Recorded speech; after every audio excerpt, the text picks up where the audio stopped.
स्वागत है आपका इंडिया डेली पर। मैं हूं आपके साथ पलक सहगल और आप देख रहे हैं सबका हिसाब होगा। यूपी की सियासत का एक ऐसा चेहरा जिसकी सियासी चाल पर अटकलों का बाजार अब गर्म है।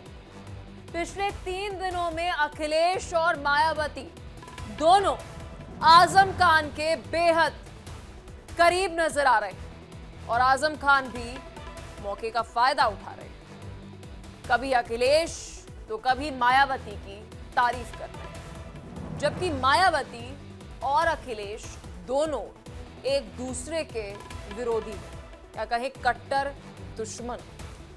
इसलिए सियासी फिजा में ये बात अब आम हो गई है कि क्या आजम खान ने अखिलेश को माफ नहीं किया, अपॉलॉजी एक्सेप्ट नहीं हुई है।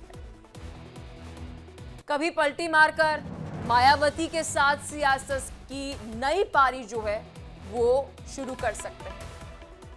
कभी तारीफ होती है सीएम योगी की, कभी तारीफ होती है मायावती की, और बोल जो है वो थोड़े कड़वे नजर आ रहे हैं अखिलेश यादव के लिए।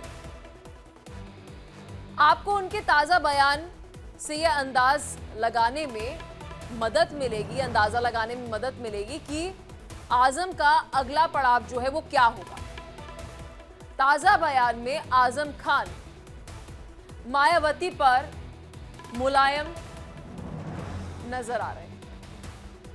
बता दें कि मायावती से कभी भी मिलने को तैयार नजर आ रहे हैं आजम खान मायावती को ठेस पहुंचाने वाली बात नहीं कही, ऐसा कह रहे हैं। कहा कि मेरी नजर में मायावती की बड़ी अहमियत है। इतना ही नहीं, उन्होंने ये भी कहा कि मायावती एक बड़े जनसमूह की नायक है और मेरा मायावती के साथ एहतराम का रिश्ता है। अभी आपको याद होगा मायावती जो है वो कल सीएम योगी की तारीफ कर रही थी। आज आजम खान मायावती की तारीफ कर रहे हैं। यूपी की पॉलिटिक्स में बहुत कुछ हो रहा है। पिछले दिनों की बात करें, सियासी घटनाक्रम की अगर हम बात करें, बहुत बदलाव आए और वो ये संकेत देता है कि यूपी की सियासत में आजम खान का रोल बहुत अहम होने वाला है। वो जिस तरफ होंगे वो एक बड़े वोट बैंक को साधेंगे, क्योंकि अगर वो अखिलेश के साथ है तो अखिलेश थोड़ा अपलिफ्ट हो जाएंगे। अगर वो मायावती के साथ है तो कहीं वो बीजेपी की बी टीम तो नहीं हो जाएंगे। अखिलेश के साथ वो अभी असहज महसूस कर रहे हैं। ऐसा हम इसलिए कह रहे हैं क्योंकि हाल फिलहाल में उनके बयान ही कुछ इस तरीके के आए और शायद इसलिए ही मायावती की तरफ भी जाने का मन बना रहे हैं। अब पॉलिटिकल एक्सपर्ट्स की बात करें, सियासी पंडितों की बात करें, तो उनका मानना है कि दोनों दरवाजे आजम खान ने खोल दिए। और आइए अब सुन लेते हैं कि आजम खान ने मायावती के बारे में क्या कुछ कहा है। मैं इस बात के लिए अपना थोड़ा दुख व्यक्त करूंगा कि उन तक क्या खबर पहुंची मैं नहीं जानता, क्योंकि मैं ही नहीं पूरा देश बहुत सम्मान करता है और वो इसके अहल भी हैं। मेरा उनसे मुख्यमंत्री रही नहीं रही इससे कोई लेना देना नहीं, लेकिन वो एक बड़े जनसमूह की नायक हैं। हम उनकी इज्जत भी करते हैं, एहतराम भी करते हैं, और अगर उन्हें मीडिया के माध्यम से कोई ऐसी खबर मिली है जिससे दुख पहुंचा हो तो मुझे अफसोस है उसके लिए। उनकी अहमियत में मेरे नजरों में, दिल में कोई कमी नहीं है। तो आजम खान का जो ये लव है, कभी बीजेपी तो कभी बीएसपी के लिए, ये सियासी चालबाजी है, पैतरेबाजी है। क्योंकि बीजेपी और बीएसपी की अगर हम बात करें, उनकी भी प्रतिक्रिया सामने आ रही है। उनका क्या कुछ कहना है, चलिए आपको वो भी सुनाते हैं। बैंज ने ये कहा, कुछ लोग इस तरह की चर्चा फैला रहे थे कि दिल्ली में मुलाकात हुई, लखनऊ में मुलाकात हुई, हमें मिलना होगा तो छुपके से नहीं मिलते, खुलेआम मिलेंगे, ये बेंच ने कहा। और इसके बाद फिर माननीय आजम खान जी का हमने बयान सुना है यूट्यूब पर। उन्होंने कहा है कि इस तरह की अफवाहें कौन फैलाया, कैसे फैलाया, लेकिन अगर इससे बहन जी को कुछ तकलीफ हुई हो तो उसके लिए उन्होंने कहा कि अगर हमको मिलना भी होगा तो कोई सियासत की ही बात नहीं है, व्यक्तिगत भी बात हो सकती है, हम मिल सकते हैं। हमारे बहन जी के जो सीनियर रहे हैं, मानवर साहब के भी हमारे रिश्ते अच्छे रहे हैं। ये आजम खान जी का हमने देखा था।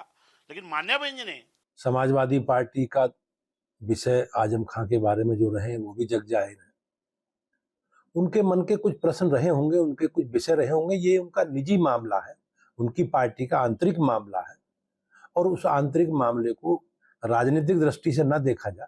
मेरा केवल इतना कहना है कि ये समाजवादी पार्टी का आपसी विषय है और आजम खां के, समाजवादी पार्टी के या अखिलेश जी के जो विषय है वो निश्चित रूप से पार्टी के अंदर उन विषयों को सुलझाने का, समाधान करने का प्रयास करेंगे। तो आज सवाल यही है कि क्या आजम खान का करिश्मा समाजवादी पार्टी में खत्म हो गया? रास्ते बदल गए, जज्बात बदल गए और फ्रेंडशिप भी बढ़ गई, इसलिए वो बीएसपी में अपनी जगह तलाश रहे हैं। आज इसी मुद्दे पर होगी खास मेहमानों के साथ चर्चा। परिचय आपको करा देते हैं।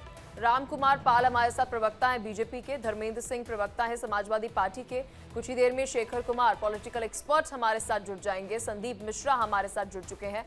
बहुत बहुत शुक्रिया आप सभी का हमारे साथ कनेक्ट होने के लिए। शेखर जी भी हमारे साथ जो है वो कनेक्ट हो गए हैं। बहुत शुक्रिया आप चारों का अपना कीमती समय देने के लिए। और सबसे पहले शुरुआत जो है वो धर्मेंद्र सिंह जी आपसे करते हुए, क्या लगता है आजम खान जी हाथ से निकल गए? जी नमस्कार हमारे पैनलिस्ट साथियों और आपके दर्शकों को भी। देखिए, ऐसा आजम साहब उनमें से हैं जिन्होंने समाजवादी पार्टी की न नींव रखी, बल्कि उसकी एक एक उसके जो पुष्पित पल्लवित होने पे उन्होंने अपने खून पसीने सींचा है। एक लंबी सियासत समाजवादी पार्टी के साथ की है और आगे भी करेंगे। उन्होंने खुल करके एक चीज कहा, पहले तो जो तमाम लोग ख्याली पुलाव पका रहे हैं वो इस बात को जान लें कि आजम साहब कहीं नहीं जा रहे हैं। आजम साहब समाजवादी पार्टी के को मजबूती देंगे और उनके नेतृत्व में 2027 की विधानसभा प्रचंड बहुमत समाजवादी पार्टी जीतने जा रही है। न कभी उन्होंने समाजवादी पार्टी के नेता की कभी शिकायत की, न समाजवादी पार्टी के रीतियों नीतियों की, और पार्टी को तो उन्होंने सींचने में अपना नेताजी के कंधे से कंधे मिलाकर। अब रही बात जो कल बहन जी ने यहाँ भाषण दिया और बहन जी की जो आजम साहब ने तारीफ की, देखिए राजनीति में एक शिष्टाचार है, इसमें कोई दो राय नहीं है कि जो आंदोलन सदियों से आया दलितों, शोषितों, वंचितों को दबाने का, और जो डॉक्टर भीमराव अंबेडकर साहब ने जिस सामाजिक न्याय की बात की, मान्यवर काशीराम जी ने जिस सामाजिक न्याय की बात की, बिना सत्ता में भागीदारी के, बिना इन जो दबे हुए तो कुचले तबके के लोग हैं दलितों को, उनको मुख्य धारा में आए, उनका सामाजिक स्तर बराबर हुए। और वे होगा कब? जब तक उनकी राजनीतिक सत्ता की चाबी उनके पास नहीं आएगी। उस विचारधारा को जो बहन जी को मिली थी लेकर के इतने बड़े वर्ग को कई बार मुख्यमंत्री रही और उन्होंने एम्पावर्ड किया, इसमें कोई दो राय नहीं, उनके योगदान को नकारा नहीं जा सकता।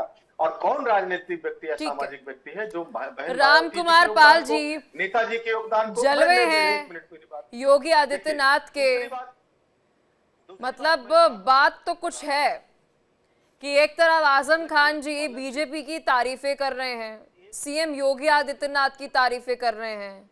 अभी ये डाइजेस्ट हो ही नहीं रहा था यूपी वासियों को, पॉलिटिशियंस को।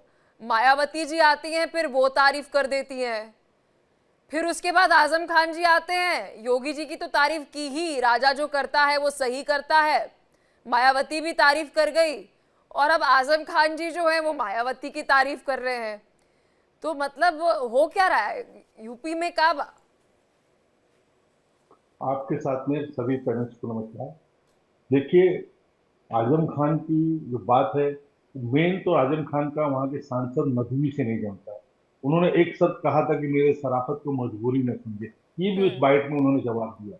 तो नदवी साहब से कोई खास विशेष नहीं जमती है, जो विशेष तरह से लाए गए हैं, ये उनके बख्यान में खबर आई है। और दूसरी बात उन्होंने उठाई कि लोगों ने अफवाह फैलाई थी कि मायावती से छुप के मिले हैं तो दोनों ने डंके की चोट पे कहा कि हम छुप के मिलने वाले नेता नहीं, मिलेंगे तो खुल के मिलेंगे। अच्छा। ये दोनों ने इशारा किया है, सपा के लिए ही इशारा है ये। क्योंकि आजम खान तो बीजेपी में आ ही नहीं सकते, वो रहेंगे बसपा और सपा या कांग्रेस, विपक्ष में ही रहेंगे कहीं ना कहीं, उनके लिए बीजेपी में कोई जगह नहीं है। नहीं, लेकिन लेकिन ये अगर जो उनकी बीएसपी में जाएंगे तो फायदा तो बीजेपी को ही होगा ना। ये दोनों पार्टी सत्ता में रह चुकी, बीएसपी भी 2012 से सत्ता में रही पार्टी है। ठीक है, सपा के साथ गठबंधन में उन्होंने लोकसभा चुनाव लड़ा और बसपा के 12-12 सांसद चुने गए, तो चुनाव तो सबके साथ लड़ा उन्होंने, उनके तो चुनावी पार्टनर है सपा के बसपा।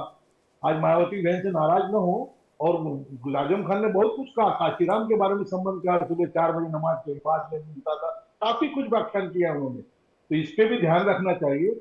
और विशेष तो जो उनके शेखर कुमार जी, मतलब अगर आजम खान जी अगर बीएसपी के साथ होते हैं, और ये थोड़ा क्लियर कर दे, अक्सर समाजवादी पार्टी वाले और कांग्रेसी जो है वो बीएसपी पर आरोप लगाती है कि बीजेपी की बी टीम है। जो खेल बिगड़ता है उत्तर प्रदेश में वो बीएसपी की वजह से बिगड़ता है, समाजवादी पार्टी का।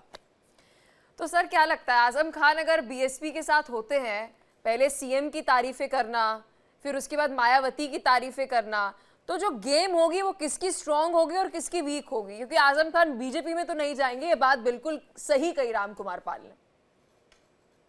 देखिए पलक जी, कल जो मायावती जी का बयान आया, जहां उन्होंने योगी सरकार की तारीफ करी कि योगी सरकार जो है बड़ा ख्याल रख रही है उन जगहों का, और बहुत अच्छे से मैं आभार प्रकट करती हूँ। ये राजनीति है, आप उनके खिलाफ चुनाव लड़ने जा रहे हैं, और अगर आप उनकी नीतियों से सहमत है कि बीजेपी की सरकार दलितों के लिए बढ़िया कर रही है, तो फिर आपकी जरूरत ही क्या है? आप लड़ने दीजिए उनको चुनाव, आप हट जाइए।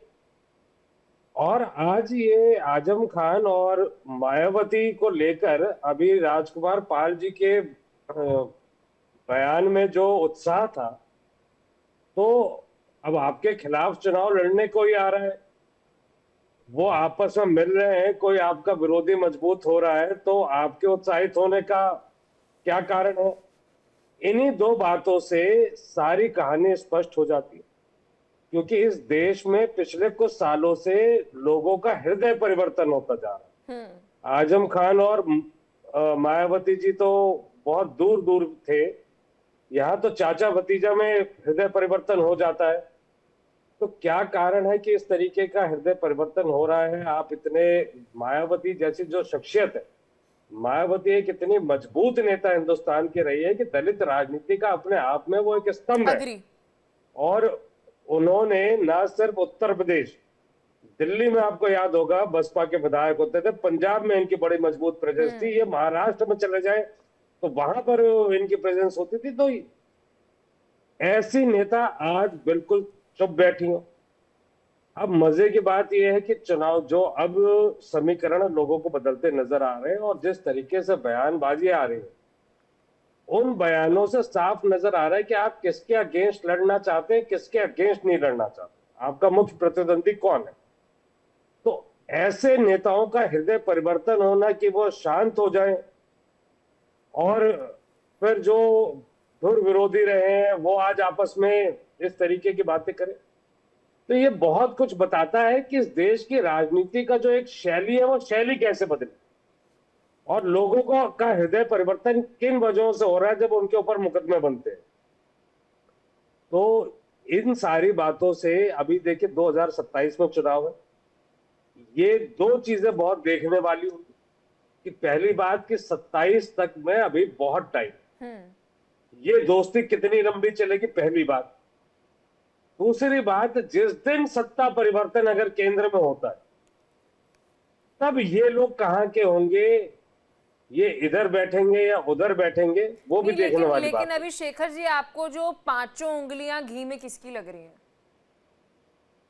देखिए अभी तो भाजपा जो है उनके पास उत्साहित होने के लिए बहुत सारी वजह हैं, क्योंकि ये जो मैनेजमेंट है, इलेक्शन मैनेजमेंट, ये जो शैली भाजपा की है वो अब तक किसी राजनीतिक दल की नहीं थी, और जिस तरीके से हृदय परिवर्तन कराने में इनकी महारत है, ये तो मतलब मैनेजमेंट स्कूल्स में पढ़ाई जाने वाली चीज है कि जिस तेजी से पिछले 7-8 साल में पूरे देश में इन्होंने जो ये शैली जो अपनी दिखाई है, ये मैनेजमेंट स्कूल से पढ़ाना चाहिए। मैं तो बहुत तारीफ करता हूँ भाजपा की, और बहुत बारीकी से समझना चाहिए। अब राजनीतिक दल छोड़ दो। आपकी बातों पर बीजेपी प्रवक्ता मतलब तेज देखिए चेहरे पर, मतलब इतने नहीं, मैं तो गदगद तारीफ है, मैं इतने तारीफ खुश कर रहा है हूँ। कि किसी की पार्टी का नेता जा रहा है और बीजेपी वाले जो है कह रहे हैं हमारी पार्टी में तो नहीं आ रहे हैं, बट हम खुश बहुत है, मजे बहुत आ रहे हैं। संदीप मिश्रा जी, आपको भी बड़ी खुशी हो रही है संदीप जी, ये भी मैं डिनाई नहीं करूंगी। मुंह छोटा सा सिर्फ समाजवादी पार्टी वालों का हो रखा है अभी, धर्मेंद्र जी का। संदीप मिश्रा जी, क्या अभी कुक हो रहा है? मतलब ये बहुत क्लियर है कि आजम खान बीजेपी में तो जाएंगे नहीं, क्योंकि आज जो आजम खान जो मुकदमों पे मुकदमे, मुकदमे पे मुकदमे, तो समाजवादी पार्टी और खुद आजम खान जो एक समय में आरोप लगा रहे थे कि ये सब कुछ जो है वो बीजेपी की वजह से हो रहा है, उनके कार्यकाल के दौरान जो है उनकी चीजें जो निकलकर सामने आई।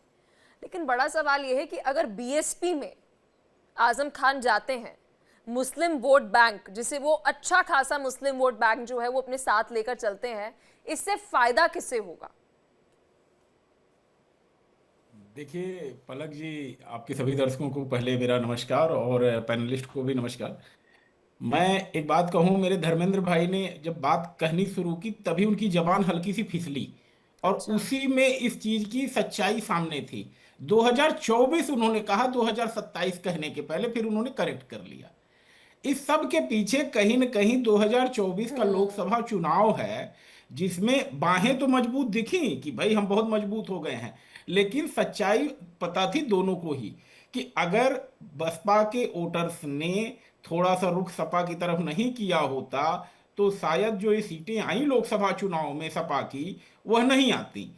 और इसी चीज की हकीकत कहीं न कहीं भाजपा भी समझ रही है, और इसलिए शायद मायावती जी को जो ओलिव ब्रांच दी जा रही है कि भाई आप अपना काम कर लीजिए, पार्क में रैली हो, अच्छे से रैली हो, सब कुछ हो, इस तरह की चीजें जो हुई कि उनको जिंदा किया जाए। मैं नहीं कह रहा भाजपा के लोग इसमें शामिल हैं, लेकिन एक मायावती जैसे फैक्टर को राजनीति में फिर से एक्टिव होना, जिनके एक्टिव न होने से एक पार्टी जो कि राष्ट्रीय स्तर पे कभी स्थापित हुई, 5 राज्यों में उनके प्रतिनिधि हुआ करते थे, और 2 से 3 बार मायावती जी खुद मुख्यमंत्री रही हैं, उनके 0 विधायक हो जाए, इस तरह की चीजें अगर हुई हैं तो उनका वोटर एक तरह से कहीं निराश था। और उस वोटर का फायदा कौन ले गया? समाजवादी पार्टी ले गई।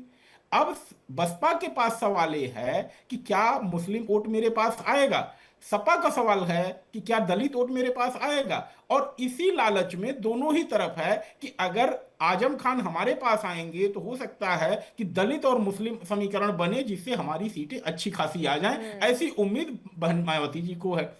सपा को उम्मीद है कि भाई अगर मायावती हमारे साथ जुड़ गई या दलित वोट हमारे साथ जुड़ा तो हमारी भी सीटें अच्छी खासी बनेंगी। लेकिन अगर उन्होंने मायावती ऐसा जी क्यों कहा कि दलितों के लिए बीजेपी ने बहुत अच्छा काम किया है? मतलब अगर आप अपने आप को एक विकल्प के तौर पर पेश कर रहे हैं तो अपने कंपटीशन की आपको आलोचना करनी चाहिए ना, कि I am the better alternative, मैं एक अच्छा विकल्प हूं। उन्होंने तो सीधा ही मतलब अपने वैलिडेशन दे दी अपने विपक्ष को। अब तो विपक्ष नजर ही नहीं आ रहा, अब तो वो साथी लग रहा है। पलक बहन, कभी कभी आपको दिल की गहराई से बोलना पड़ता है। आहा। मैंने अपने जीवन में कभी किसी दलित को पक्के मकान में नहीं देखा था, और जब आग लगती थी तो गांव के गांव साफ हो जाते थे दलितों के। और आज जब हम घुसते हैं और कहा जाता है कि दलितों की बस्ती है, तो वहां सबके घरों में पक्के मकान और बिजली जब जलती हुई दिखाई देती है, पक्की सड़क दिखाई देती है, साफ सुथरी नाली दिखाई देती है, तो कोई भी दलित नेता हो, और दलितों का नेतृत्व मायावती जी ने किया है, तो निश्चित ही यह चीजें उनको कहीं न कहीं कन्विंस करती होंगी कि हमारे दलितों के जीवन में आज सुधार हुआ है। और उसके लिए कहीं न कहीं केंद्र की योगी शेखर जी और संदीप जी, आपकी सरकार और राज्य केमिस्ट्री में बहुत योगी की बढ़िया सरकार है। की- संदीप जी बोलते हैं तो शेखर जी मुस्कुराते हैं, शेखर जी बोलते हैं तो संजीव जी मुस्कुराते हैं। धर्मेंद्र जी बिल्कुल भी खुश नजर नहीं आ रहे। धर्मेंद्र जी, क्या हुआ? खेला हो गया क्या? मतलब इतना आप ऐसे सैड फेस बना के बैठे हैं, मतलब क्या हो गया सर? अभी तो आजम खान अभी आपकी पार्टी में है, आप तो बिल्कुल ही एकदम डिसअपॉइंटेड नजर आ रहे हैं। अगर फोन कर लिया होता उनकी बीवी को तो आज नहीं कर रहे होते हम डिबेट, नहीं देते वो ऐसे बयान। नहीं पलक, ये अच्छा है ख्याल वो दिल बहलाने के लिए ख्याल अच्छा है, गालिब साहब की शेर है, उसमें शुक्र है। इसके पहले भारतीय जनता पार्टी ने प्लान किया था कि वो बहन जी से मीटिंग हो गई, ये मीटिंग हो गई, जेल से निकल रहे तमाम, और आप लोगों ने चीख चीख करके तमाम चैनलों पर इसको चलाया था और मुंह छोटा हो गया। तो उन्होंने अपने बयान से और देख करके कह दिया, आने वाले समय में भी इस बात से हमें कोई चिंता नहीं है, न किसी प्रकार का कोई बात है, अंदर की बात हम लोग जानते धर्मेंद्र हैं। जी, मुझे एक बात बताइए, ये सारे बयान तो सर, ये सारे बयान तो सर आजम खान की तरफ से आए थे। अब बड़ा सवाल जो है, एक सेकंड सुन लीजिए धर्मेंद्र जी, बड़ा सवाल जो है वो ये सवाल है, मीडिया तो नहीं बोल रही, पलक तो नहीं बोल रही है जाके आजम खान के कान में कि जी आप ऐसे बोलिए, आप ऐसे बोलिए, या आप ऐसे बोलिए। वो खुद बयान दे रहे हैं ना कि किसी ने भी 23 महीने बीवी रो रही थी, किसी ने हालचाल तक नहीं जाना, घर तो छोड़िए कभी फोन तक करके नहीं पूछा, अब क्या मुझसे मिलने आ रहे हैं। और एक समय में वो आजम खान जो तय करते थे कहां से कौन चुनाव लड़ेगा, उन्होंने डिनाई कर दिया कि मैं समाजवादी पार्टी के सांसद को नहीं जानता, इसलिए मैंने बोला कि हेलीकॉप्टर में वो क्या करेंगे हमें नहीं पता, हम नहीं जानते उनको, ऐसा बोला उन्होंने। क्यों बोला? पलक जी, अब हम अगर हमको थोड़ा देर बोल लेने दें तो हमारी बात आप समझे। देखिए, वो किसको जानते हैं किसको नहीं जानते, वो समाजवादी पार्टी के फाउंडर हैं, समाजवादी पार्टी जानते हैं, उसके राष्ट्रीय अध्यक्ष अखिलेश यादव जी को जानते हैं, जो उनके पद चिन्हों पे पार्टी को मजबूती दे रहे हैं। अरे बाप रे, उसमें किसी प्रकार का कोई दुविधा और द्वैत है ही नहीं कि कोई कहीं जा रहा आ रहा है, न भ्रम में रहिए, न इसको सोचने की जरूरत। अब आते दूसरी बात, जो बहन जी ने कल भाषण दिया, देखिए ऐसा है, हम लोग कहते थे तो आप लोग हम लोगों पे बहुत नाराज होते थे, बहन जी भारतीय जनता पार्टी की बी टीम की तरह हैं, और जो उनका भाषण वहां से लिख के आता है वो पढ़ देती हैं, वही कमोबेश जो कार्यालय से लिख के आया था कल पढ़ा। सच ये है कि जो अंबेडकर जी की और डॉक्टर राम मनोहर लोहिया की विचारधारा जो विरासत है उनकी लेकर के जो राष्ट्रीय अध्यक्ष अखिलेश यादव जी चले, जिसका हमारे संदीप जी कह रहे थे कि स्लिप ऑफ टंग नहीं था, वो 2024 में दिखा, दोनों के साथ का, दोनों की विचारधारा का, जो सामाजिक न्याय का, दलितों पिछड़ों की एकता का असर दिखा, और वो मजबूती से आगे बढ़ रहा है। लेकिन आप धर्मेंद्र जी कह रहे हैं, एक सेकंड सर, आप कह रहे हैं आपकी पार्टी की विचारधारा जो है वो अंबेडकर जैसी है। अंबेडकर तो मुस्लिमों को लेकर बहुत सारी चीजें कहते थे, आप तो नहीं कहते वैसा कुछ। आप तो कहते हैं कि भैया एक कहीं जगह पर अवैध तरीके से अगर किसी ने कुछ बना रखा है तो हम वहां पर बरेली जाएंगे और जानेंगे जी वहां पर प्रताड़ना हो रही है दंगाइयों के ऊपर। पलक जी, आप लोग या तो पढ़ते नहीं है, या तो ऐसी एक पार्टी की विचारधारा प्रभावित हो डिबेट कराएं। अरे अम्बेडकर, अरे पीडीए आप ही तो चलाते हैं सर, मैं थोड़ा चिल्लाती हूँ, समाजवादी पार्टी चिल्लाती है। धर्मनिरपेक्ष राष्ट्र की संकल्पना में अम्बेडकर जी थे कि नहीं थे? सांप्रदायिकता के खिलाफ थे कि नहीं थे? देश में जो है ये विभाजनकारी जो विचारधारा है इसके विरुद्ध थे कि नहीं थे? अब आप कहां से कहां जुड़े। दूसरी बात मैं कह रहा हूं, देखिए भारतीय बहुजन समाज पार्टी की बहन जी, जब देश का नौजवान, देश का किसान, उत्तर प्रदेश का जो बासिंदा है, अरे धर्मेंद्र सिंह जी, धर्मनिरपेक्ष से अंबेडकर को ना जोड़े तो बेहतर रहेगा। अरे नहीं नहीं शेखर जी, ये अपनी कन्वीनियंस पर सारी चीजें बोलते हैं। नहीं मतलब अगर इन्हें अच्छा लगता है कि इनके नैरेटिव के ऊपर अंबेडकर जी जो हैं वो सूट करते हैं, बी आर अम्बेडकर, तो इसे वहां पर पेस्ट कर देते हैं। फिर उसके बाद जब इनकी आइडियोलॉजी के एकदम विरुद्ध होते हैं तो वहां पर उन्हें कोट भी नहीं करते हैं। अब धर्मनिरपेक्ष पर ये अंबेडकर को वहां पर जोड़ रहे हैं, उसका तो कोई कनेक्शन ही नहीं है ना उस बात के अंदर। आप बी आर अम्बेडकर को समझ सके आपकी पार्टी या कोई भी पार्टी आज के समय में, तो उसका तो मतलब मैं आईक्यू समझती हूँ बहुत अच्छा होगा, उन्हें तो कोई समझ ही नहीं सकता आज के दौर में। लेकिन शेखर जी, सवाल ये है कि ये अभी भी डिनायल में है, समाजवादी पार्टी अभी भी डिनायल में है कि आजम खान इनके हाथों से निकल गए हैं, और जिस दलित का राग ये लापते रहते हैं, सीधा वहां पर स्टैंप लगा दिए बीजेपी के ऊपर मायावती ने कि दलितों के लिए काम किया तो बीजेपी ने किया। क्या पीडीए चिल्ला रहे हैं अब आप? शेखर जी, एक बात और बहुत समझने वाली है कि मायावती जैसी नेता जो अपने संघर्षों के सहारे वो जहां से उठकर जहां तक पहुंची है और जहां उन्होंने बसपा को पहुंचा दिया, वो कोई नई राजनीति की नहीं है। अब चाहे वो जितनी भी मुसीबतों का, आजम खान जो है उनकी जिंदगी राजनीति में निकल गई तो वो भी कोई मतलब कच्चे खिलाड़ी नहीं। अभी जो चीजें नजर आ रही है, मैं बिल्कुल इससे उलट बात करता हूँ। नहीं, लेकिन कि शेखर जी आजम एक खान जी सवाल मैं आते, आपसे इतने पूछूंगी, मुकदमों के बावजूद आजम खान के अंदर नाराजगी इस बात को लेकर है कि उनके घर वालों को, परिवार वालों को फोन नहीं किया, या असल में नाराजगी 2024 को लेकर है जब उनसे हर एक बात के लिए पूछा नहीं गया, उनके क्षेत्र तक के अंदर नहीं पूछा गया? ये आपको नाराजगी किस बात को लेकर लग रही है? क्योंकि मुझे लग रहा है दिखाया और बोला कुछ और जा रहा है, अंदर खाने कुछ और चीज है जो चुभी हुई है। शेखर जी, देखिए, आजम खान जी और मायावती जी को एक बात तो देखिए हमेशा दिल में एक बात रहे, कौन देखने आया, कौन पूछने आया, वो बाद की बात है। जेल किसने भेजा वो भी उनको पता है। जिसने जेल भेजा, जिसकी वजह से आपने इतनी प्रताड़ना सही, अंततोगत्वा क्या आप कोई ऐसा कदम उठाएंगे जिससे उसको फायदा हो? अभी जो चीजें दिखाई दे रही, मैं आपसे एक सामान्य बात बताना चाहता हूँ कि मान लीजिए हम इसका उल्टा सोचते कि आजम खान आते और समाजवादी पार्टी के साथ रहते, क्या उनके मुकदमों में कोई राहत मिलने की कोई संभावना नजर आती? शायद 2-4 मुकदमे और आ जाए। ये बहुत मजे में खिलाड़ी है इस समय। 2025 चल रहा है, हर राजनीति के जो भी मुसीबत में फंसा वो अपने लिए कंफर्ट जोन क्रिएट करने की कोशिश कर रहा है। असली रंग उसका तब पता लगेगा जब उसके कदमों से सियासत पे वाकई फर्क पड़ रहा हो, तब वो किसको नुकसान पहुंचा रहा है, किसको नुकसान नहीं पहुंचा रहा है। मायावती जी ने राजनीति नहीं छोड़ी।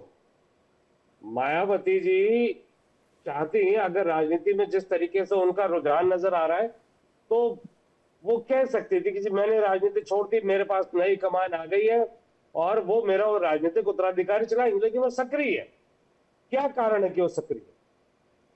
ये जो एक घुटन का माहौल उन ऐसे नेताओं के साथ बना हुआ है, ये भी एक मौके की तलाश हो सकती है। किसके ये लिए? जो इनके बयान आ रहे हैं और इन नेताओं के जो बयान आ रहे हैं, एक सबसे बड़ी बात क्या है कि मायावती की जगह जो वहां पे नई एक दलित नेताओं की जो एक नई पौध आ गई, जैसे चंद्रशेखर और बाकी लोग आ गए, उस टाइम भी मायावती सक्रिय नहीं थी, लेकिन वो राजनीति नहीं छोड़। मेरा ये कहना है कि अब जैसे जैसे चुनाव आएगा, हो सकता है ये संदेश जनता को देना चाह रहे हो कि हम किस दबाव में हैं, वो डायरेक्टली नहीं कह पा रहे, लेकिन उनके बयानों से साफ नजर आ रहा है। आज जो भी एक बेसिक सा जो मैंने प्रश्न पूछा था कि मायावती राजनीति जब वो योगी सरकार से इतनी संतुष्ट है, तो कहते जी मैं चुनाव नहीं लड़ूंगी। क्यों योगी सरकार के खिलाफ चुनाव लड़ रही है? छोड़ दे राजनीति, खुला समर्थन कर दे, लेकिन चुनाव भी लड़ेंगे, तारीफ भी करेंगे। वो कहीं ना कहीं शायद इनडायरेक्ट संदेश है, क्योंकि ये देश में सबको समझ में आ रहा है। ठीक है, और बीजेपी से जवाब ले लेते हैं। राम कुमार पाल जी, तरीका है, क्या शेखर कुमार जो बात कह रहे हैं वो सत्य है? मतलब वो सच है कि मायावती एक प्रेशर में ये सारे बयान जो है वो दे रही हैं? देखिए, मैं दोनों विशेषज्ञ का सम्मान करते हुए बात रखता हूँ। आजम खान ने स्वयं कह दिया कि मेरा जब बुरा काल चल रहा था, मेरा जब बुरा समय चल रहा था, बहन मायावती ने मेरे खिलाफ कोई शब्द नहीं दिया, मेरे खिलाफ कोई बयानात नहीं किए। ये भी उनके बातों में था। और तो ये इस पे गौर करना चाहिए कि आजम खान क्यों बहन की इज्जत कर रहे हैं, क्योंकि इतने वर्षों में बहुतों ने बहुत कुछ बोला है, बहुत विशेषज्ञों ने या बहुतों ने उनके खिलाफ बोला आजम के हर चीजों में, लेकिन बहन मायावती ने कोई शब्द नहीं लिया इसके लिए।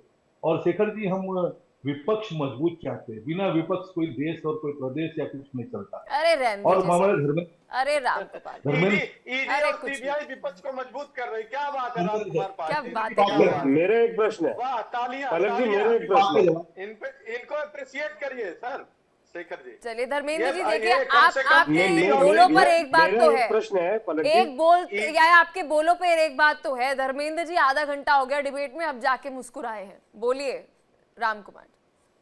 धर्मेंद्र जी कह रहे थे कि सेकुलरिज्म धर्म कब आया था? आपातकाल में आया था ना। अरे उसमें मत जाइए सर, उसमें मत जाइए, अभी वो डिबेट का टॉपिक नहीं है। राम कुमार पाल जी, अभी डिबेट का टॉपिक ये है कि पांचों उंगलियां जो घी में है वो है बीजेपी की। मायावती आपकी तारीफ कर रही हैं, आजम खान आपकी तारीफ कर रहे हैं, सभी मतलब यूपी सरकार से अगर इतने खुश हैं तो आपके पास तो कोई कॉम्पिटिटर ही नहीं है। अब बीजेपी यहाँ पर हमें बैठ के लेक्चर दे रही है कि हम तो चाहते हैं कि मजबूत विपक्ष हो। देखिए, बात रखने की बात दीजिए। मैं कहता हूँ मायावती ने 2024 में 115 मुस्लिम उम्मीदवार खड़े किए। वो जो उम्मीदवार खड़े थे क्या वो आजम खान के बराबर के नहीं थे? क्या उन्होंने वोट नहीं पाया? उम्मीदवार खड़े थे। तो मायावती हमेशा मुस्लिमों का साथ देती। मुल्क मुस्लिमों को बहुत वर्ग है, अल्पसंख्यकों का वर्ग है उनके पास। लेकिन कुछ काल होगा, कुछ समय होगा, नहीं उनके लेकिन सांसद तो उनके जीत के आए ही थे। अब इतने 403 में एक विधायक है, अब होगा। हमें तो हमारी अरे पार्टी राम है, कुमार जी, आप हमारे बहुत फिल्टर करके बोल रहे हैं, बहुत फिल्टर करके बोल रहे हैं। संदीप मिश्रा जी, देखिए बीजेपी इस बात को माने या ना माने, इनके लिए दुख की बात तो ये है कि अगर समाजवादी पार्टी और बीएसपी अगर साथ साथ है तो भी इनका नुकसान है, और 2024 से थोड़ी अगर हम सीख ले तो ये भी है कि इनके अलग होने से भी ज्यादा इन्हें कुछ फायदा जो है वो मिला है नहीं। लेकिन सवाल ये है कि अब इनके पास ऑप्शन एक ही रह गया है कि समाजवादी पार्टी को थोड़ा तोड़ा जाए, इनके जो नेता जो थोड़े रुष्ट हैं उन्हें बीएसपी के अंदर शामिल किया जाए और थोड़ा एडवांटेज जो है वो लिया जाए, वोट थोड़े कटेंगे तभी तो आगे कुछ फायदा होगा। ये मुझे थोड़ा खेल नजर आ रहा है। संदीप जी। पलक जी, इतने देर के डिबेट में मैंने थोड़ा सा एक चीज रियलाइज किया कि जो योगी जी की सरकार है अभी वर्तमान में, इसको एक कड़क प्रशासन के लिए जाना जा रहा है। राइट। और आज जब 5G का जमाना है तो इस समय हम 2G फोन नहीं बेच सकते। बटन वाले फोन अगर हम मार्केट में लेकर के आएंगे तो कोई पूछेगा नहीं। तो योगी जी की जब कड़क सरकार है तो उसमें थोड़ी कम कड़क सरकार तो लोग पसंद करेंगे, लेकिन गुंडा राज कतई स्वीकार नहीं करेंगे। तो यहां पर जो लोग ये उम्मीद कर रहे हैं कि सपा और बसपा मिलेंगी, मुझे ऐसी कोई उम्मीद नजर नहीं आ रही है। बिल्कुल। एक बात मैं कहूं, योगी जी की कड़क की जगह लोग अगर सेकंड प्रेफरेंस के तौर पर किसी को देखेंगे तो वह याद करेंगे मायावती जी का कड़क प्रशासन, जिसके चलते गुंडे और अपराधी जो है कांपते थे और दूर भागते थे। तो मायावती जी का दोबारा आना जो है एक तरह से कहीं कि योगी जी की जैसी ही एक दूसरी सरकार के बारे में अगर कोई उम्मीद कर रहा है योगी जी से इतर, तो वह विकल्प बसपा बनेगी। सपा के लिए जो है कहीं न कहीं जो संभावनाएं हो सकती अरे लेकिन थी, संदीप जी, उसको कम कहानी तो करना वही है ना, जैसे शेखर जी बोल रहे हैं कि बीएसपी तो अपने आप को विकल्प दे ही नहीं रही है, वो कह ही नहीं रही है कि मैं ऑल्टरनेटिव हूं। उसने तो वैलिडेशन दे दी है, उसने स्टैंप लगा दी है कि Modi ji is the Yogi ji is the best in UP. अब जब योगी जी बेस्ट है, दलितों के लिए सब कुछ कर रहे हैं, तो वो दलितों की नेता हैं, उनको क्यों लेकर आएंगे दलित? वो तो सीधा बोलेंगे ना कि ठीक है भाई, जब योगी जी ही अच्छे हैं तो देखिए उत्तर प्रदेश में जिस तरह से दलितों का हुजूम कल निकला लखनऊ में, उनको इस उन्होंने बात से संदेश एक दे चीज- दिया कि आप योगी जी को वोट दीजिए। यही तो किया नहीं ना नहीं, उन्होंने, योगी जी यही को वोट तो दीजिए किया नहीं। सर। दलित दलित नेता दलित वोटर जो है सिर्फ और सिर्फ बहन मायावती जी को और मान्यवर कांसीराम जी को देखता है और हाथी निशान देखता है। उसे मुद्दों से कोई तो मतलब ऐसा, नहीं अच्छा होता है। आपके अनुसार, मुझे आपके लगता अनुसार है अभी आपने संदीप जी एक थ्योरी रखी थी कि कभी कभी हम जब बोल रहे होते हैं तो हृदय से सच्चाई निकल जाती है, सच्ची भावना निकल जाती है। अब ये थोड़ी सा डिप्लोमेटिक और ये थोड़ी इमोशनल बातों को छोड़ के थोड़ा पॉलिटिकली मुझे बताइए कि कल जब मायावती संबोधन कर रही थी, जब वहां पर दलित समुदाय के या दलित लोग वहां पर थे, उनके सपोर्टर्स वहां पर थे, तो उन्होंने ऐसा क्यों कहा कि सीएम योगी आदित्यनाथ ने दलितों के लिए बहुत अच्छा किया और बहुत अच्छा कर रहे हैं? इसके पीछे आपको पॉलिटिकली क्या लग रहा है? क्योंकि आप पॉलिटिकल एक्सपर्ट है, इमोशन से थोड़ा परे बोलिएगा। देखिए मुझे 2027 की एक संभावना नजर आ रही है। ऐसी सीटों पे जहां पर भारतीय जनता पार्टी अपने आप को कमजोर पाएगी, वहां पर हो सकता है कि कहीं न कहीं बसपा को इनडायरेक्टली या अंदर खाने कहीं कहीं सपोर्ट कर जाएगी, लेकिन चाहेगी कि उस सीट पर किसी भी स्थिति में कैसे? सपा का वोटर न जीतने कैसे? पाए। कैसे? सपा को बाहर करने का सीधा सा एक मिशन है जो अभी हमको आपको दिख रहा है जो है। शेखर कुमार जी, अब थोड़ा मुझे लगता है सर डायरेक्शन में सही जा रहे हैं, लेकिन मुझे एक बात समझाइएगा शेखर जी। 3 पार्टीज इस वक्त मुख्य, अगर मैं पार्टियों की बात करूं, उत्तर प्रदेश में है। एक पार्टी बीजेपी, जिसमें सीएम योगी आदित्यनाथ है, जो कहते हैं लॉ एंड ऑर्डर बेहतर कर देंगे, और अगर लॉ एंड ऑर्डर को थोड़ा छोड़ दें, जात में चले जाएं या थोड़ा उस समीकरण में चले जाएं, तो उनका ये कहना है कि बटेंगे तो कटेंगे। मतलब कि वो इस पॉलिटिक्स पे तो नहीं जाना चाहते हैं कि भाई फलाना ये मंत्री है या वो मंत्री है, किस जात का है, कि एक साथ हिंदू हैं, हिंदू वोटर्स को लेकर चल रहे हैं। दूसरा हमारे पास विकल्प है समाजवादी पार्टी, जो clear cut on the face कहता है पीडीए, हमारे लिए प्रायोरिटी है पीडीए। और थर्ड ऑप्शन जो है वो है मायावती, जो दलितों की हमदर्द, दलितों के लिए जानी जाती हैं। उन्होंने तो क्लियर कट ही ये बात कह दी कि जी देखिए योगी जी इज बेस्ट, वो जो कर रहे हैं चंगा कर रहे हैं, कोई पंगा नहीं है, तो वही है। तो अभी क्या सिनेरियो आपको उत्तर प्रदेश में नजर आ रहा है? देखिए पलक जी, अभी मैं राम कुमार पाल जी और संदीप मिश्रा जी के मुंह से जो जो तारीफें सुन रहा था कि दलितों का कितना हुजूम था, मुसलमानों को उन्होंने बहुत टिकट दी है, वो आजम खान से कम नहीं थे, अब तो आजम खान भी साथ आ रहे। तो मुझे तो इनकी बातों से ऐसा लग रहा है कि योगी सरकार को हरा कर ये शायद ये बताना चाहते कि मायावती आ रही है सरकार में आजम खान के साथ। क्या ये संभव है? राम कुमार जी इस बात से मेरी सहमत है कि मायावती सरकार में आ रही है योगी जी को हरा के? इस बात का हाँ या ना में जवाब दे, तो अगली बात मैं फिर बताता हूँ। राम कुमार जी क्या लगता है आपको? हम लोग बोलिए। हमारी पार्टी विकास और जनता के दिलों में रहते हैं, ये जात पात में नहीं रहते। मायावती जी हरा रही है, आपको नहीं हरा रही? अरे डिप्लोमेटिक आंसर ही राम कुमार जी, बहुत क्लियर कट क्वेश्चन जो है वो शेखर जी ने पूछा है, उसका जवाब दीजिए। हमने 2014 में देखा है, लेकिन हमारा जो है विकास और लोगों के दिलों में काम रहता है। ये जात पात पे हमारी पार्टी काम नहीं कर रही है। अरे अभी आपको आजम खान और अपनी बीएसपी को लेकर क्या लग रहा है उसके ऊपर जवाब दीजिए, फिर शेखर जी से आगे सवाल लूंगी मैं। राम कुमार जी कह रहा हूं, मैं वही अपनी बात रख रहा हूं कि हम विकास और जनता की। अरे आप बीजेपी की बात बोल रहे हैं सर, मैं कह रही हूँ कि आपको पॉलिटिकली क्या लग रहा है कि इन दोनों पार्टियों के बीच में क्या कुक हो रहा है, क्या चल रहा है? हमें तो दोनों तीनों पार्टी, हमें दोनों से मुकाबला करना और दोनों को मुकाबला करेंगे हमारे। ठीक है शेखर जी, वो अभी नहीं देंगे आपको, जो आप सुनना चाहते हैं। आगे बता। इनके जो मेरा बड़ा सीधा प्रश्न था, इनके जवाब से ये स्पष्ट हो गया कि ये योगी जी की जीत के लिए अभी आशंकित है। अब ये मायावती जी की वजह से अगर आशंकित होते तो इनके चेहरे पे इतनी मुस्कान नहीं आती। मायावती जी की वजह से अगर आशंकित होते तो इनके चेहरे पे पूरी डिबेट में इतनी मुस्कान नहीं रहती।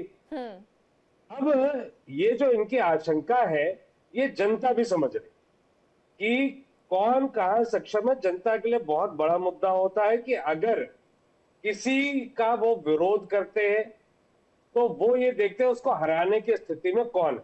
आज बीएसपी का एक विधायक है जो योगी जी की गोद में बैठा हुआ है। आज भाजपा के विधायकों की उत्तर प्रदेश में इतनी नहीं चलती जितनी उमाशंकर जी की चलती है। तो वो योगी जी के बिल्कुल खास मित्र है, इकलौता विधायक। भाजपा वालों को अंदर से जलन है। अब मसला ये है कि अगर ये मायावती जी और आजम खान के गठजोड़ को जितना महिमा मंडित कर रहे हैं तो या तो आपके अंदर भय होना चाहिए था, आप अपनी जीत के लिए आशंकित थे। तो ऐसे में तो यही माना जाए कि आप अपनी जीत को लेकर आशंकित क्या शेखर जी नेशनल टेलीविजन पर ये कहना चाह रहे हैं कि बीएसपी के जो रणनीतिकार है वो बीजेपी वाले ही हैं? देखिए ऐसा जो चीजें आ रही हैं आज आप किसी तो बोल रहे हैं आप सर, व्यक्ति से पूछेंगे तो जो चीजें सामने आ रही है, वरना ये बयान आप चुनाव लड़ रहे हैं। अच्छा भाजपा को भी लगना चाहिए कि यार कोई बहुत मजबूत नेता है। आप खुद बता रहे हैं कि उनकी रैलियों में कितना हुजूम आ रहा है, दलितों के लिए उन्होंने क्या करा, दलित संगठित हो गए, मुसलमान संगठित हो गए। तो डर लगना चाहिए ना कि हमारी सरकार कहीं खतरे में आ सकती है। बोलिए बहुत स्ट्रेट क्लियर और लाजमी सा, मतलब ऑब्वियस सा क्वेश्चन जो है वो शेखर जी ने पूछा है कि अगर आपका एक प्रतिद्वंदी है, आपका एक कंपटीशन है, उसके सपोर्ट में इतने सारे लोग आ रहे हैं तो आपके तो चेहरे पे ऐसे 12 बजे होने चाहिए और आप तो मुस्कुरा कर बोल रहे हैं कि अरे योगी जी की तारीफ कर दी, आजम खान बीएसपी में जा रहे हैं। अगर ये गठजोड़ हो जाएगा तो लॉस तो आपका होना चाहिए ना। और यहाँ तो समाजवादी पार्टी वाले चेहरा अपना उतारे बैठे हैं, आप ऐसे खुश नजर आ रहे हैं। जनता के बीच काम कर रहे, जनता के दिलों में रहे, कोई हमको मायूसी नहीं है। हमारे काम पर वक्त पे हमें पाउर है। अरे शेखर जी तो कह रहे हैं कि आप अरे बीएसपी के लिए शेखर जी तो कह रहे हैं कि रणनीतिकार जो है, क्या रणनीति बनानी है, किसके साथ उठना है, किसके साथ बैठना है, किसको लेकर आना है, किसको छोड़ना है, किसको क्या बनाना है, ये सारे डिसीजन बीजेपी की तरफ से लिए जा रहे हैं। कि शेखर जी हमारे विशेषज्ञ हैं, गुरु समान है, उनके भी फ्रीडम ऑफ वॉइस है। अरे वो सर freedom थोड़ा से कह इंटरनल सकते हैं। इनपुट तो दीजिए। तो बीजेपी का प्रवक्ता हमने इसलिए बिठाया ना, हमें जानना है उत्तर प्रदेश की क्या राजनीति में चल रहा है। आप तो डिप्लोमेटिक से हो गए एकदम, ऐसे जैसे कोई पॉलिटिक्स डिप्लोमेसी संभाल रहे हो। शेखर जी, हम लोग सिपाही वाला प्लेन दे दनादन नहीं उतारते। देखा आपने इतने वर्षों में, ऐसा देखा आपने सिपाही वाला? सरकार के पैसे का, सरकार के धन का दुरुपयोग नहीं होता है। देखिए अतीत की जगह कब्जा अरे की, वहां पे अभी आप 1400 सर गवर्नेंस की बात कर रहे हैं, हम गवर्नेंस की बात नहीं कर रहे हैं। हम गवर्नेंस की बात नहीं कर रहे हैं कि आप सरकार कैसे चला रहे हैं। हम बात कर रहे हैं आपकी इंटरनल पार्टी की पॉलिटिक्स और दूसरी पार्टी के साथ पॉलिटिक्स, वो आप कैसे लेकर चल रहे हैं। हम तो बात ही नहीं कर रहे अभी। गुड गवर्नेंस पर डिबेट ही नहीं है सर। क्या बीएसपी को बीजेपी हैंडल कर रही है? लोगों के दिलों में रहना, लोगों के बीच रहना, यही हमारा काम है और यही हमारे इंटरनल आउटर पॉलिटिक्स है। संदीप जी कुछ भी कहने से बीजेपी अभी बच रही है और कहते हैं कि जो साइलेंस होती है ना, और कुछ ना कहने में ही बहुत कुछ कहना होता है। या तो आप क्लियर कट जवाब देते हैं कि भाई ये है ये है ये है, और वो मुझे बीजेपी की तरफ से नजर नहीं आ रहा बिल्कुल भी। तो मतलब शेखर जी जो पूरा एक वो खिचड़ी कहें या दाल कहें, उसमें क्या क्या काला है, कहाँ कहाँ कंकड़ हैं, ये पूरा शेखर जी जो है वो धीरे धीरे बीजेपी की बता रहे हैं। नहीं, लेकिन राजनीति में जो खिचड़ी पकती है उसमें बड़ी धीमी आंच होती है, और खासकर खिचड़ी पक के तैयार होगी 2027 के चुनाव के कुछ दिन पहले। अभी आज ही कुछ कमेंट कर देना शायद ठीक नहीं होगा। अभी जो बात चल रही है, सीधी सी बात यह है कि एक एक्टर था या एक कंपोनेंट था जिसे हम कहते हैं बहन मायावती। नहीं लेकिन वो अब संदीप जी हरकत में आ गई एक बात तो आप एक्सेप्ट करेंगे कि 2024 के बाद बीजेपी बहुत सहज उसमें नहीं है, अपने कंफर्ट जोन में नहीं है। हम कह सकते हैं कि एकदम से बहुत बड़ा एक शॉक जो है वो बीजेपी को लगा, और उनको पता है कि अपने कार्ड्स बहुत केयरफुली प्ले करने हैं 2027 के लिए।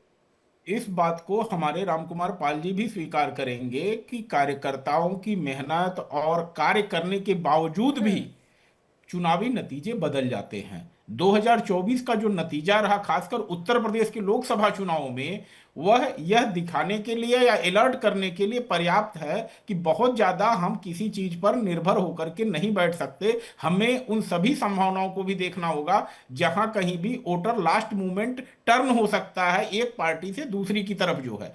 तो जो पीडीए का या ये कहें जो जिस तरह से भ्रम फैला और जिस तरह से 2024 में लोकसभा के नतीजे बदले, लेकिन मेरे को एक बात समझ नहीं आती, मुझे सर ये बात समझ नहीं आती है, पीडीए क्या पीडीए है? मतलब आप अगर सरकार बनाएंगे तो जनरल जाए तेल लेने? नहीं, जनरल कैटेगरी कहाँ जाए? और पीडीए के अलावा जो और यूपी में लोग हैं वो कहाँ जाए? मतलब ये पीडीए वाली पॉलिसी मुझे समझ ही नहीं आती सर। पलक जी, आज डिबेट में सबसे कम अगर कोई बोले हैं तो हमारे धर्मेंद्र भाई बोले हैं। वो हंसी नहीं रहे, मुस्कुरा ही नहीं रहे, रीजन पता क्या नहीं क्या है है कि नहीं, रीजन क्या है मैं उसके पीछे बताता हूं। समाजवादी पार्टी की सरकार 2 बार 3 बार बनी है, अखिलेश जी भी मुख्यमंत्री बने हैं, पूर्ण बहुमत की सरकार बनी है, लेकिन आज यह एक जाति विशेष की और एक धर्म विशेष की पार्टी बनकर के रह गई है। एक धर्म विशेष है और एक जाति विशेष है। क्यों? क्योंकि जो सरकार ने काम किया उत्तर प्रदेश में चाहे केंद्र में, कभी किसी की जाति नहीं पूछी गई, कभी किसी का धर्म नहीं पूछा गया। जितनी भी योजनाएं हैं उसका फायदा सभी लोगों को मिला है, और जब सभी लोगों को फायदा मिलता है योजनाओं का, तो राजनीतिक दलों के पीछे घूमना छोड़ देते हैं। साफ साफ मैं कह रहा हूं, अगर आपको पता हो कि आपकी सरकार की योजनाओं का फायदा मिलेगा तो आप राजनीतिक नेतृत्व के पीछे क्यों भागेंगे? सर 11 साल हो गए हैं। अब देखिए ऐसा है, general category, economically weaker section, लंबे समय से चला आ रहा रिजर्वेशन, क्या हुआ? कुछ नहीं हुआ सर, कुछ नहीं हुआ। ये बात अंदर से आपको भी पता है संदीप जी। कुछ और बातें हैं कहने की और करने की कुछ और है। एटलीस्ट धर्मेंद्र जी की पार्टी समाजवादी पार्टी में इतने गट्स तो हैं कि मुंह पर कह रही है पीडीए। बोलिए धर्मेंद्र जी। देखिए पलक जी, थोड़ा समय दीजिएगा। आप एक को बोलने नहीं दे रही हैं, दूसरे कह रहे हैं कि बोल नहीं रहे हैं। अच्छा, अगर 2027 में सरकार बनती है सर उत्तर प्रदेश में समाजवादी पार्टी की, तो जनरल वालों के लिए क्या है ये भी थोड़ा बता दीजिएगा। अब हमको सुन लीजिए थोड़ा। देखिए, ऐसा समाजवादी पार्टी की सरकार बनती थी तो चाहे बेरोजगारी भत्ता दिया, चाहे लैपटॉप दिया, चाहे लोहिया आवास दिया, लोहिया ग्राम का चयन किया, चाहे जलेश्वर मिश्र ग्राम का चयन किया, चाहे पूर्वांचल एक्सप्रेस वे की नींव रखी, चाहे ताज एक्सप्रेस वे बनाया, चाहे हमने यहाँ मेट्रो चलाई, तो उसमें किसी जाति और धर्म का के लोगों को नहीं रोका गया। सबको दिया, सबका साथ सबका विकास हम लोगों ने सब करके दिखाया। इनकी तरह झूठा नारा नहीं लेकिन आज सीएम योगी आदित्यनाथ गोरखपुर से कह गए, धर्मेंद्र जी आपकी बात पे ही सीएम योगी आदित्यनाथ आज ये बात कह गए, गोरखपुर में संबोधन कर रहे थे, उन्होंने कहा कि समाजवादी पार्टियों के टाइम पर जो माफिया थे, गुंडे थे, पहले तो जमीन हड़प लेते थे, कब्जा लेते थे, अब उन माफियाओं से जमीन हटवा के गरीबों के लिए आवास बनाए गए हैं। वो तो ये कह रहे हैं, आप कह रहे हैं सबका विकास सबका साथ हो रहा था, ये तो बीजेपी का स्लग है। अब ये कह रहा हूं, अगर आप हमको सुनेंगे नहीं, बोलने का मौका नहीं, तो बात कहां से आएगी। मैं कह रहा हूं ये लोग झूठे लोग हैं, सबका साथ सबका विकास की बात करते हैं और सर्वोच्च लीडरशिप इनके कपड़े से पहचानने लगती है देश के नागरिकों को। उनको कहेंगे भैंस खोल ले जाएंगे, डराएंगे। मैं उस पर नहीं आना चाह रहा हूं। देखिए, यहाँ बहुजन समाज पार्टी और भारतीय जनता पार्टी के जो संयुक्त हमारे प्रवक्ता साथी हैं, भारतीय जनता पार्टी के बहन जी रैली कर रही, भाषण दे रही थी, तो भारतीय जनता पार्टी कार्यालय में तालियां बज रही, तो खुल के नहीं बता पा रहे हैं। यहाँ आपने कई बार पूछा, हमारे साथी शेखर जी ने स्पेसिफिक सवाल किया, उसका जवाब नहीं।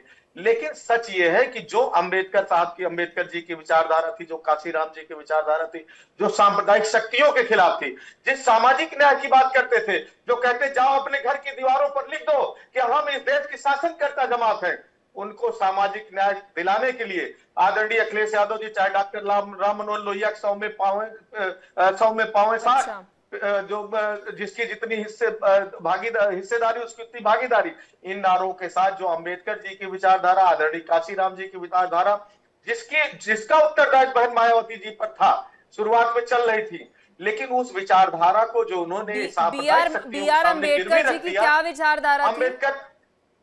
अंबेडकर जी कहते थे जो मुस्लिम लीग उतनी ही सांप्रदायिक है, उतनी ही आरएसएस और हिंदू महासभा है। अंबेडकर जी कहते थे कि आप समझ लो हमारा गणराज्य धर्मनिरपेक्ष होगा, किसी को भ्रम नहीं होना चाहिए। अंबेडकर जी की विचारधारा थी।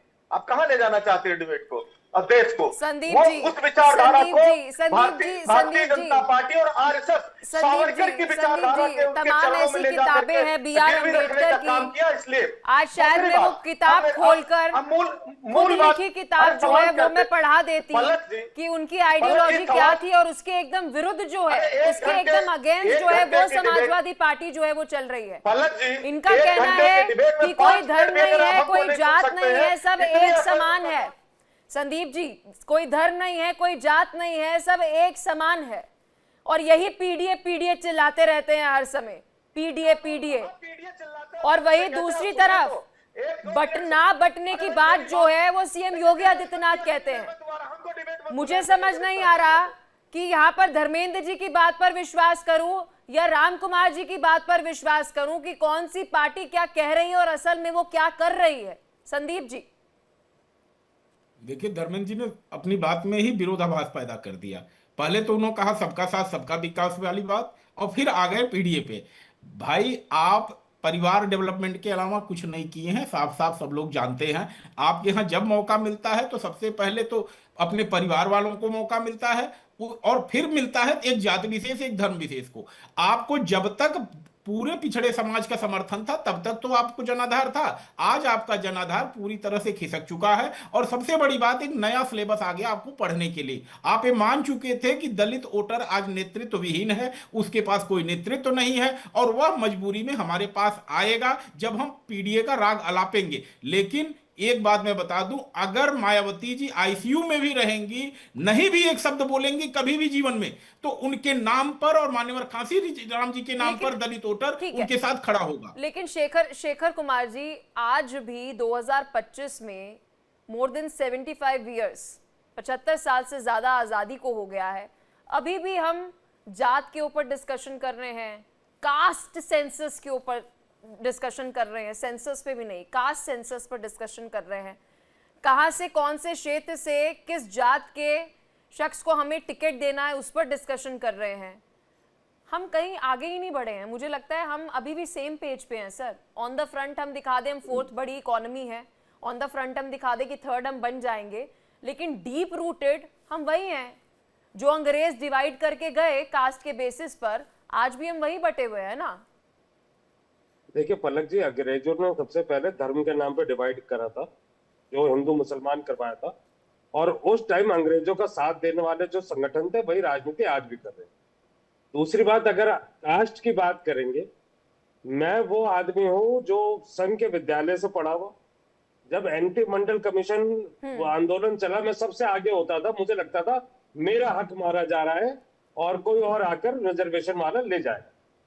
पर जब आगे जाकर मैंने हिंदुस्तान के गांव में जाकर देखा, आज आप बाकी चीजें आप छोड़ दिए, आप दिल्ली के किसी गांव में चले जाइए, दिल्ली जो देश की राजधानी है, वहां पर दलितों की चौपाल कहाँ होती है, मुख्य धारा वाले लोगों की चौपाल कहाँ है, ठीक है, ये आज हर गांव में, दिल्ली के हर गांव में।